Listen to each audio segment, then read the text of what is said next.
إبراهيم عمر بافة حرونته مدحتوية قلمدوك مقالة قالكعيو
inaan waligay arkin madaxweyne Soomaali ee wadanka sharafta leh Soomaaliyeed oo ah madaxweyne waxa maanta aad iyo aad ugu faraxsanahay inaan si live u arkay madaxweynaha waxa leeyahay Maxamed Cabdullaahi Farmaajo ku soo dhawow gaalkacyo galmudug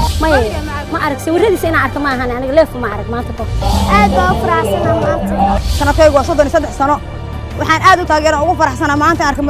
madaxweyne Farmaajo kaasoo waligay aan arag inta aniga aan dhashay wax madaxa ma arag macna kana horeysta kana dambaysa maanta waa arkay laakiin hadda waa cil qabaa ina markaa arag ha Farmaajo ala yaro codsi weyn may darda qabyaalad way dhamaatay Soomaali waa mid qora ilaahayo qaadir dawladeena qira oo yeel barqadii ama 4 saac ma shay maaday xilligan hadda jeeda waa xilli maqrino marka intaas in waxa u dul qaadanay waxaan sugaayay madaxweynaha Jamhuuriyadda Federaalka Soomaaliya Madaxweyne Maxamed Cabdullaahi Farmaajo inuu meesha yimaado cadaad u yimaado